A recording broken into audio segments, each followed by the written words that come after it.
Hi hello ನಮಸ್ಕಾರ. ನಾನು ನಿಮ್ಮ ಕ್ರಿಕ್ ಟಾಕ್ ವಿತ್ ಕೆ. ನಾನು ಹೇಳಿದ್ದೆ ತಾನೆ ಇವತ್ತು ಶತಾಯ ಗತಾಯ ಮುಂಬೈ ಗೆಲ್ಲೋದು ಅಂತ. ಅವ್ರ ಬ್ಯಾಟಿಂಗ್ ಫಸ್ಟ್ ಆಡಲಿ ಸೆಕೆಂಡ್ ಆಡಲಿನೇ ಇರಲಿ, ಇವತ್ತು ಅವ್ರದ್ದೇ ಮ್ಯಾಚ್. ಆ ರೇಂಜಿಗೆ ಇವತ್ತು ಅವರು ಕಾನ್ಫಿಡೆನ್ಸ್ ಲೆವೆಲ್ ಇತ್ತು. ಆ್ಯಂಡ್ ಮೊನ್ನೆನೇ ಅವ್ರು ಗೆಲ್ಲಬೇಕಾಗಿತ್ತು. ಜಸ್ಟ್ ಲಾಸ್ಟ್ ಬಾಲ್ ತನಕ ಹೋಗಿ ಸ್ವಲ್ಪ ರನ್ಔಟ್ ಕಾಂಟ್ರವರ್ಸಿಲಿ ಮುಂಬೈ ಅವರಿಗೆ ಸ್ವಲ್ಪ ಹಿನ್ನಡೆ ಆಯಿತು.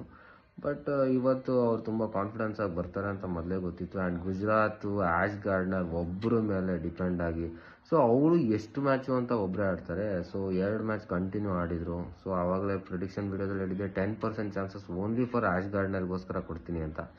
ಇವತ್ತು ಆ್ಯಶ್ ಗಾರ್ಡ್ನರ್ ಆಡಲಿಲ್ಲ. ಸೊ ಗುಜರಾತಿನ ಇನ್ನಿಂಗ್ಸ್ ಜಸ್ಟ್ 120ಗೆ ಆಲ್ಔಟ್ ಆಯಿತು 20 ಓವರ್ಸಲ್ಲಿ. ಆ್ಯಂಡ್ ಮುಂಬೈಗೆ that's not a big target. ಅವ್ರು ಈಸಿಯಾಗಿ ಚೇಸ್ ಮಾಡಿದರು.